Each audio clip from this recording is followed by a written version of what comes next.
നോമ്പ് തുറക്കുന്ന സമയത്ത് എളുപ്പത്തിൽ ചെയ്തെടുക്കാൻ പറ്റിയ നല്ല അടിപൊളി റെസിപ്പിയാണ് കേട്ടോ ഇന്ന് ഞാൻ കാണിക്കുന്നത്. ബിരിയാണി അരി വെച്ചിട്ടാണ് നമ്മളിത് ചെയ്തെടുക്കുന്നത്. കുറേയൊന്നും വേണമെന്നില്ല, ഒരു 2 ഗ്ലാസ് മാത്രം മതിയാവും കേട്ടോ. 2 ഗ്ലാസ് വേണമെന്നില്ല, ഒരു ഗ്ലാസ് ഉണ്ടെങ്കിലും നമുക്കിത് ചെയ്ത്. അപ്പോൾ ഇതെങ്ങനെയാണ് തയ്യാറാക്കുന്നത് കാണിച്ചു തരാം. വീഡിയോയിലോട്ട് കടക്കുന്നതിന് മുമ്പായിട്ട് നമ്മളെ വീഡിയോ കാണുന്നവർ വീഡിയോ മറന്നു പോകാണ്ട് ഒരു ലൈക്ക് തരണം കേട്ടോ. അതുപോലെ തന്നെ എന്തെങ്കിലും ഒരു കമൻറ്റ്, ഒരു ഹാർട്ടോ, ഒരു സ്മൈലോ എന്തെങ്കിലും ഒരു കമൻറ്റ് ഇടണം കേട്ടോ.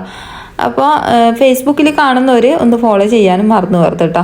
അപ്പോൾ ഇതാ നമ്മളിത് 2 ഗ്ലാസ് ബിരിയാണി അരിയാണ് എടുത്തത്. ആദ്യം തന്നെ ഇതിലേക്ക് വേണ്ടിയിട്ട് നമുക്ക് തേങ്ങ ആണ് വേണ്ടത്. തേങ്ങയിലേക്ക് ഞാൻ 2-3 ചുവന്നുള്ളി എടുത്തിട്ടുണ്ട്. പിന്നെ ഇതിലേക്ക് നല്ല ജീരകം, ഒരു 1/2 ടീസ്പൂൺ നല്ല ജീരകം എടുത്തിട്ടുണ്ട് കേട്ടോ. കൂടുതലായി പോകണ്ട കേട്ടോ, നല്ല ജീരകം കുറച്ച് മാത്രം മതിയാകും. അപ്പോൾ ഇത് നമുക്ക് ചാറിലേക്ക് ഇട്ട് കൊടുത്തിട്ട് ഇതൊന്ന് അടിച്ചെടുക്കണം. ഇതിലേക്ക് മുങ്ങി നിൽക്കാനുള്ള പാകത്തിന് വെള്ളം ഒഴിച്ച് കൊടുക്കുക. എന്നിട്ട് ഇതൊന്ന് നല്ലോണം ഒന്ന് അടിച്ചെടുക്കാം.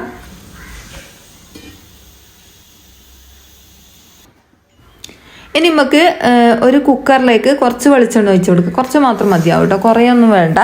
പിന്നെ ഇതിലേക്ക് നല്ല നെയ്യ് ചേർത്ത് കൊടുക്കുന്നുണ്ട്. കുറച്ചും കൂടി ഇട്ടാൽ 1 ടീസ്പൂൺ നല്ല നെയ്യ് കൂടി ചേർത്ത് കൊടുക്കുക. നല്ല നെയ്യ് ചേർത്ത് കൊടുക്കുന്ന സമയത്ത് നല്ലൊരു ടേസ്റ്റ് കൊടുക്കും കേട്ടോ. അപ്പോൾ അതും കൂടി ചേർത്ത് കൊടുക്കുക. ഇനി ഇതിലേക്ക് നമുക്ക് ഉള്ളി ചേർത്ത് കൊടുക്കാം. ഞാൻ 2 ഉള്ളിയും അതുപോലെ തന്നെ പച്ചമുളകാണ് എടുത്തത്. പിന്നെ ഞാൻ ഇതിലേക്ക് പട്ട, ഗ്രാമ്പു, ഏലക്കായി. പട്ട ഒരു ചെറിയ കഷ്ണം, അതുപോലെ തന്നെ 2 ഗ്രാമ്പു, പിന്നെ ഏലക്ക. അതൊന്നും കൂടി പോകരുത് കേട്ടോ, കുറച്ച് മാത്രം മതിയാവും. പിന്നെ വലിയ ഉള്ളിയും അതുപോലെ തന്നെ പച്ചമുളക് ഇതിലേക്ക് ചേർത്ത് കൊടുത്തിട്ടുണ്ട്. പിന്നെ ഇഞ്ചി വെളുത്തുള്ളിയും കൂടി അതും കൂടി ചേർത്ത് കൊടുക്കണം കേട്ടോ. പിന്നെ ഇത് ഏലക്ക ഞാൻ കാണിക്കാൻ വിട്ടുപോയിനു. അപ്പോൾ അതും കൂടി ചേർത്ത് കൊടുത്തിട്ടുണ്ട്. നല്ലൊരു ടേസ്റ്റാണ് കേട്ടോ ഏലക്കയും കൂടി ചേർത്ത് കൊടുക്കുന്ന സമയത്ത്. ഇതെല്ലാം കൂടി എണ്ണയിൽ ഇങ്ങനെ മൂത്ത് വരണം കേട്ടോ. ഈ ഒരു ഉള്ളി ഒന്ന് മൊരിഞ്ഞ് വരണം നല്ലോണം.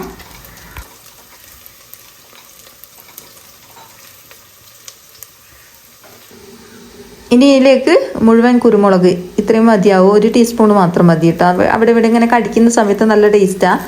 അപ്പോൾ നമ്മളിത് ചതച്ചിട്ടല്ല ഇട്ട് കൊടുത്തത് കേട്ടോ, മുഴുവനായിട്ട് ഇട്ട് കൊടുത്തിട്ട്. പിന്നെ ചതച്ചിട്ടുണ്ട് ജോലിക്ക് അങ്ങനെ ഇട്ട് കൊടുക്കുക, കുഴപ്പമൊന്നുമില്ല. ഇത് മുഴുവനായിട്ട് ഇട്ട് കൊടുക്കുന്നതാണുള്ളൂ.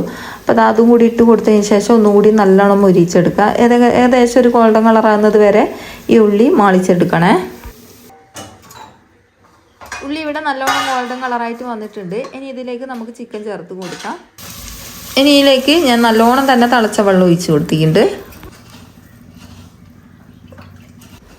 ഇതിലേക്ക് നമുക്ക് പാകത്തിനുള്ള ഉപ്പ് കൂടി ചേർത്ത് കൊടുക്കുക. ഉപ്പ് അരിക്കും കൂടി കണക്കാക്കിയിട്ട് ചേർത്ത് കൊടുക്കുക കേട്ടോ. അപ്പോൾ അതും കൂടി ചേർത്ത് കൊടുത്തതിന് ശേഷം നമുക്ക് ഇതൊന്ന് മൂടി വെച്ചിട്ടൊന്ന് വിസിലടിപ്പിച്ചെടുക്കുക. ഒരു 2-3 വിസിലടിപ്പിക്കുമ്പോഴത്തേക്ക് തന്നെ ഇത് നല്ലോണം വെന്ത് വരും കേട്ടോ ചിക്കൻ. അപ്പോൾ ഇതാ ചിക്കൻ നല്ലോണം വെന്ത് വന്നിട്ടുണ്ട്. ഇത്രയും മതിയാവും. ഇതിലേക്ക് കഴുകി വൃത്തിയാക്കിയ അരി ചേർത്ത് കൊടുക്കുക. നമ്മൾ നേരത്തെ എടുത്ത് വെച്ച ബിരിയാണി അരിയില്ലേ, അത് ഇതിലേക്ക് ചേർത്ത് കൊടുക്കുക.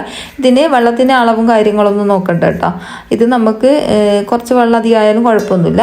അപ്പോൾ അതാ അതിലേക്ക് ചേർത്ത് കൊടുത്തതിന് ശേഷം നല്ലോണം ഇളക്കിയിട്ട് നമുക്ക് നല്ലോണം ഒന്ന് വിസിൽ അടുപ്പിച്ചെടുക്കുക. 2-3 വിസിൽ അടിച്ചോട്ടെ, നല്ലോണം വെന്ത് വന്നോട്ടെ. അരി ഇവിടെ നല്ലോണം വെന്ത് വന്നിട്ടുണ്ട്. ഇത്രയും മതിയാവും. ഇനി ഇതിലേക്ക് നമുക്ക് മല്ലിച്ചപ്പ് ചേർത്ത് കൊടുക്കാം. ഒരു കൈപ്പിടി നിറയെ മല്ലിച്ചപ്പും അതുപോലെ തന്നെ പുതിനയും കൂടി ചേർത്ത് കൊടുക്കുന്നുണ്ട് കേട്ടോ. പുതിന കുറച്ച് മാത്രം മതി, മല്ലിച്ചപ്പ് ഒരു കൈപ്പിടി നിറയെ വേണം കേട്ടോ.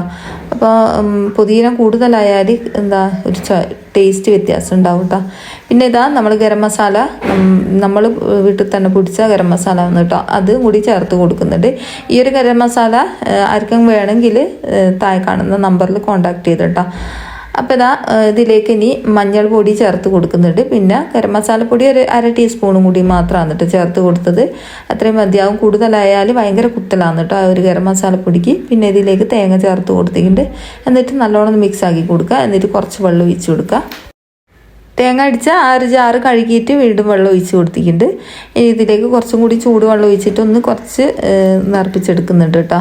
പിന്നെ നിങ്ങൾക്ക് നല്ലോണം കഞ്ഞി പോലെ വേണ്ടതെന്ന് വെച്ചാൽ നല്ലോണം ലൂസാക്കി എടുക്കാം കേട്ടോ. ഞാനിപ്പോൾ അധികം ലൂസാക്കുന്നില്ല, നമുക്കിതിങ്ങനെ കോരി കഴിക്കാനുള്ള ആ ഒരു പരുവത്തിലാണ് ആക്കുന്നത്. അപ്പോൾ നല്ലോണം ഒന്ന് മിക്സ് ആക്കിയതിന് ശേഷം ഒന്ന് തിളപ്പിച്ചെടുത്താൽ മതി കേട്ടോ. അപ്പം നമ്മുടെ സംഭവം അടിപൊളിയായിട്ട് തന്നെ കിട്ടും, നല്ല ടേസ്റ്റാണ് കേട്ടോ. അപ്പോഴേക്കും ഇതിൻ്റെ അകത്തുള്ള ചിക്കനൊക്കെ നല്ലോണം ഒന്ന് ഉടഞ്ഞിട്ട് ഇതിൻ്റെ കൂടെ മിക്സ് ആയിട്ട് വരും കേട്ടോ. അപ്പം നല്ല ടേസ്റ്റാണ് കഴിക്കാൻ വേണ്ടിയിട്ട്. ഒരു പ്രാവശ്യമെങ്കിലും ചെയ്ത് നോക്കിയിട്ട് നിങ്ങൾ അഭിപ്രായം എഴുതി അറിയിക്കണേ.